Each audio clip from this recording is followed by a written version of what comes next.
ഇന്നത്തെ റെസിപ്പി വളരെ സിമ്പിളായിട്ട് പെട്ടെന്ന് ഉണ്ടാക്കിയെടുക്കാൻ പറ്റിയ നല്ല ടേസ്റ്റി ആയിട്ടുള്ള ഒരു സ്പെഷ്യൽ നാലുമണി പലഹാരത്തിൻ്റെയാണ്. ഉണ്ടാക്കിയെടുക്കാൻ നല്ല എളുപ്പമാണ്, അതുപോലെ തന്നെ അടിപൊളി ടേസ്റ്റുമാണ്. ഒരുപാട് ഇൻഗ്രീഡിയൻസ് ഒന്നും ആവശ്യമില്ല, സിമ്പിളായിട്ട് പെട്ടെന്ന് തന്നെ ഉണ്ടാക്കിയെടുക്കാം. അപ്പോൾ എങ്ങനെയാണ് ഈ ഒരു സ്നാക്ക് തയ്യാറാക്കുന്നത് നോക്കാം.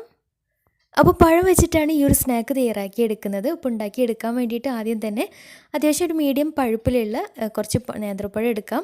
അപ്പോൾ നമ്മൾ എത്രയാണോ സ്നാക്ക് ഉണ്ടാക്കുന്നത് അതിനനുസരിച്ച് നേന്ത്രപ്പഴം എടുക്കുകയും ചെയ്യാം. ഞാനിപ്പോൾ ഒരു 6 നേന്ത്രപ്പഴം എടുത്തിട്ടുണ്ട്, കുറച്ച് കൂടുതൽ അളവിൽ തന്നെ ഉണ്ടാക്കിയെടുക്കുന്നുണ്ട്. അപ്പോൾ ഈ ഒരു പഴം നന്നായിട്ടൊന്ന് പുഴുങ്ങിയെടുത്തിട്ടുണ്ട്. ആവിയിലോ അല്ലാണ്ടൊക്കെ പുഴുങ്ങിയെടുക്കാം. പുഴുങ്ങിയിട്ട് ഇതുപോലെ നന്നായിട്ടൊന്ന് ഉടച്ചെടുക്കാം. ഉള്ളിലെ നാരും ഒന്ന് കളയണമെന്നൊന്നുമില്ല. നന്നായിട്ട് ഫോർക്ക് വെച്ചിട്ടോ അല്ലെങ്കിൽ കൈ വെച്ചിട്ടോ നന്നായിട്ടൊന്ന് കട്ടയൊന്നും ഇല്ലാതെ നന്നായിട്ടൊന്ന് ഉടച്ചെടുക്കാം. പിന്നെ പഴം ഉടച്ചെടുക്കുമ്പോൾ ചൂടോട് കൂടി തന്നെ ഉടച്ചെടുക്കുക, എന്നാൽ മാത്രമേ കറക്റ്റായിട്ട് കട്ടയൊന്നും ഇല്ലാതെ നന്നായിട്ട് തന്നെ ഉടച്ചെടുക്കാൻ പറ്റുള്ളൂ. ഇനി ഇതിലേക്കൊരു ഫില്ലിങ്സ് റെഡിയാക്കി എടുക്കണം. അപ്പോൾ അതിന് വേണ്ടിയിട്ട് ഒരു നോൺ സ്റ്റിക്കിൻ്റെ പാന് സ്റ്റൗവിൽ വെച്ചിട്ടുണ്ട്. എന്നിട്ട് അതിലേക്ക് 1 ടേബിൾ സ്പൂൺ നെയ്യ് ഒഴിച്ചു കൊടുക്കാം. നെയ്യ് നന്നായിട്ട് ചൂടായിട്ട് വന്നാൽ ഇനി ഇതിലേക്ക് 1/2 കപ്പ് തേങ്ങ ചിരകിയത് ചേർത്ത് കൊടുക്കാം. ഇനി ഇത് നന്നായിട്ടൊന്ന് വറുത്തെടുക്കാം. ഇടയ്ക്കൊന്ന് കടിക്കാൻ വേണ്ടിയിട്ട് കുറച്ച് നിലക്കടല ഒന്ന് ക്രഷ് ചെയ്തിട്ട് തേങ്ങ വഴറ്റിയെടുക്കുന്ന സമയത്ത് ഇതിലേക്ക് ചേർത്ത് കൊടുക്കാം. കൂടെ തന്നെ മധുരത്തിന് ആവശ്യമായിട്ടുള്ള പഞ്ചസാര കൂടി ചേർത്ത് കൊടുക്കാം. ഞാനിപ്പോൾ ഇതിലേക്ക് ഒരു 5 ടേബിൾ സ്പൂൺ പഞ്ചസാര ചേർത്ത് കൊടുക്കുന്നുണ്ട്. നിങ്ങളെടുക്കുന്ന പഴത്തിനനുസരിച്ച് മധുരത്തിൻ്റെ അളവിൽ വ്യത്യാസം വരുത്തുകയും ചെയ്യാം. നല്ല മധുരമുള്ള പഴമാണെങ്കിൽ പഞ്ചസാരയുടെ അളവ് കുറയ്ക്കുകയും ചെയ്യാം. അപ്പോൾ തേങ്ങയും കടലൊക്കെ ഏകദേശം നന്നായിട്ടൊന്ന് കളറൊക്കെ മാറി നന്നായിട്ടൊന്ന് വഴന്ന് കിട്ടിയാൽ ഇനി ഇതിലേക്ക് നല്ലൊരു ഫ്ലേവറിന് വേണ്ടിയിട്ട് 1 ടീസ്പൂൺ ഏലക്കാപ്പൊടി കൂടി ചേർത്തിട്ട് നന്നായിട്ടൊന്ന് മിക്സാക്കി എടുക്കാം. ഇനി വേണമെന്നുണ്ടെങ്കിൽ ഒരു മുട്ട പൊട്ടിച്ചിട്ട് ഒന്ന് ചിക്കിയിട്ട് ഇതിലേക്ക് ചേർത്ത് കൊടുക്കുക കേട്ടോ. അതും കൂടി ഉണ്ടാകുമ്പോൾ നല്ല ടേസ്റ്റാണ്. നിർബന്ധമൊന്നുമില്ല, വേണമെന്നുണ്ടെങ്കിൽ ചെയ്താൽ മതിയാവും.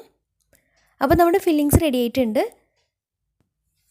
ഇനി റെഡിയാക്കി വെച്ചിട്ടുള്ള ഈ ഒരു മിക്സ് നേരത്തെ ഉടച്ച് വെച്ചിട്ടുള്ള പഴത്തിലേക്ക് ചേർത്തിട്ട് നന്നായിട്ടൊന്ന് മിക്സാക്കി എടുക്കാം. അപ്പോൾ ഒരു മീഡിയം പഴുപ്പുള്ള പഴമാണെങ്കിൽ കറക്റ്റായിട്ട് തന്നെ മിക്സാക്കി എടുക്കാനും പറ്റുകയും ചെയ്യും. അപ്പോൾ നന്നായിട്ട് മിക്സാക്കി എടുത്തു കഴിഞ്ഞാൽ ഇനി ചെറിയ ചെറിയ ബോൾസാക്കി കയ്യിലെടുത്തിട്ട് ഇതുപോലെ ഇഷ്ടമുള്ള ഷേപ്പിലൊന്ന് ഷേപ്പാക്കി എടുക്കാം. ഇനി ഇതുപോലെ ഷേപ്പാക്കി എടുക്കാൻ പറ്റുന്നില്ല എന്നുണ്ടെങ്കിൽ കുറച്ച് ബ്രെഡ് ക്രംസ് ചേർത്തിട്ടൊന്ന് മിക്സാക്കിയിട്ട് ഇതുപോലെ ഷേപ്പാക്കി എടുത്താൽ മതിയാവും. അപ്പോൾ കട്ടയൊന്നുമില്ലാതെ ആദ്യം നന്നായിട്ട് കുഴച്ചെടുത്തതിന് ശേഷം മാത്രം ഇതുപോലെ ബോൾസാക്കി എടുക്കാം, എന്നാൽ മാത്രമേ കറക്റ്റ് ടേസ്റ്റ് ഉണ്ടാവുള്ളൂ. ഇനി നിങ്ങൾക്ക് ഇതിലേക്ക് വേണമെന്നുണ്ടെങ്കിൽ അണ്ടിപ്പരിപ്പോ അല്ലെങ്കിൽ ഉണക്കമുന്തിരിയൊക്കെ ചേർത്തിട്ട് ഒന്ന് ടേസ്റ്റ് കൂട്ടിയെടുക്കുകയും ചെയ്യാം. ഞാനിപ്പോൾ ഈ ഒരു ഷേപ്പിലാണ് ഇത് ഷേപ്പാക്കി എടുത്തിട്ടുള്ളത്. അപ്പോൾ എല്ലാതും ഇതുപോലെ ഷേപ്പാക്കി എടുത്തിട്ടുണ്ട്. ഇനി ജസ്റ്റ് ഒന്ന് ഇതൊന്ന് ഫ്രൈ ചെയ്തെടുക്കുന്നുണ്ട്, നെയ്യിലിട്ടിട്ടൊന്ന് ഫ്രൈ ചെയ്തെടുക്കുന്നുണ്ട്. അപ്പോൾ അതിന് വേണ്ടിയിട്ട് ഒരു നോൺ സ്റ്റിക്കിൻ്റെ പാന് സ്റ്റൗവിൽ വെച്ചിട്ടുണ്ട്. എന്നിട്ട് അതിലേക്ക് 2 ടേബിൾ സ്പൂൺ നെയ്യ് ഒഴിച്ചു കൊടുത്തതിന് ശേഷം നമ്മൾ റെഡിയാക്കി വെച്ചിട്ടുള്ള ഓരോ സ്നാക്കായിട്ട് ഇതിലേക്ക് ഇട്ട് കൊടുക്കാം. ഒരു മീഡിയം ഫ്ലെയിമിലിട്ടിട്ട് ചെയ്തെടുക്കാം. ഒരു ഭാഗം ആയിക്കഴിഞ്ഞാൽ മറിച്ചിട്ട് കൊടുക്കാം.